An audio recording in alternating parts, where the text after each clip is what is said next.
Help me welcome Randy Tigner with a speech titled Love. Thank you, Maximus Toastmaster, and welcome and good morning, fellow Toastmasters. My grandmother Williams used to sing me a lullaby. Would you like to hear it? Yeah. Go to sleep, little baby. When you wake, you'll get a cake and a whole bunch of little ponies. Isn't that sweet? That was the first thing the first time in my life I can remember feeling genuinely loved. But you know what? Not once did I wake up to a cake or a little bunch of ponies. Not even a slice of cake, not even one pony. She could have at least rented me a donkey for a day. Still, it didn't matter. The lullaby helped me sleep. I felt safe. I felt loved, and it brought me peace. Even now, when I can't fall asleep, I sing that lullaby in my mind, and in those moments, I can still feel my grandmother's love, even though she passed away decades ago. When I was a child, I didn't know I was feeling loved. I knew it felt good. Love was never discussed in our house.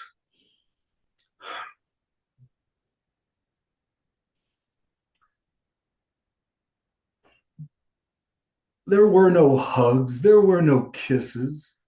My parents fought violently. I remember screaming, broken things, police at the front door, threatening to take my father away. The only peace I ever knew was when my parents were gone, which was quite often. They chose to spend most of their time in local bars and not with my brother and me. Is it any wonder that I would become a teenager and be confused about love? I had my first romantic encounter when I was 15. I struggled to determine the difference between love and lust. Whatever I was feeling, it was good. No, it was great.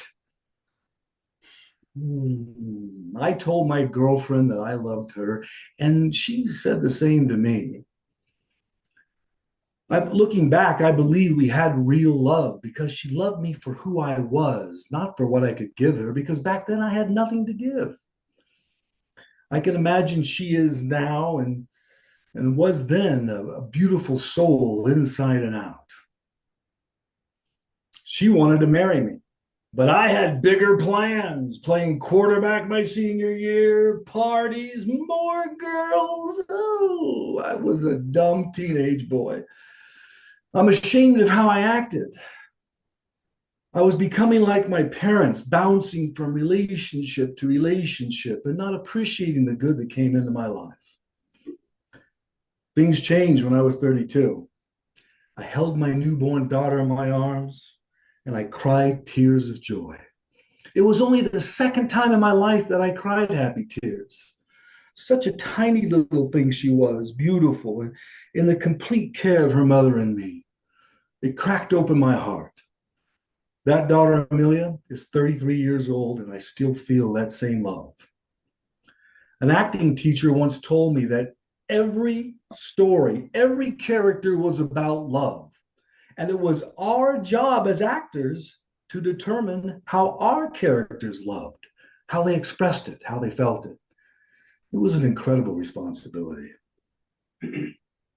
Love is universal.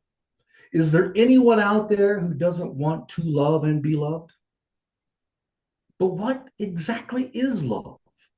Where does it come from? How does it manifest? And where in the world does it go when it's gone? I don't know the answers. But I do believe three things. One, love begins with attention. You can't love anyone until you first notice them. Two, love is a vibration. Words can't even capture it. It's because it's felt more than it's said. And three, life without love, or even the hope of it, is not worth living. 3 years ago, I moved into my childhood home to help care with my aging mother. At that time, she was almost completely paralyzed. She couldn't feed or bathe herself. It broke my heart. But I showed up and I gave her the attention and care that only I could give. Eventually, she would have to be put into a nursing home. And at that time, she could barely speak.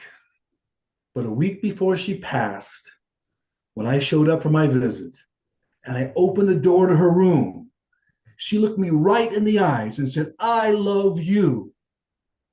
And I said, "I love you too, Mom. What do you want to watch on TV?"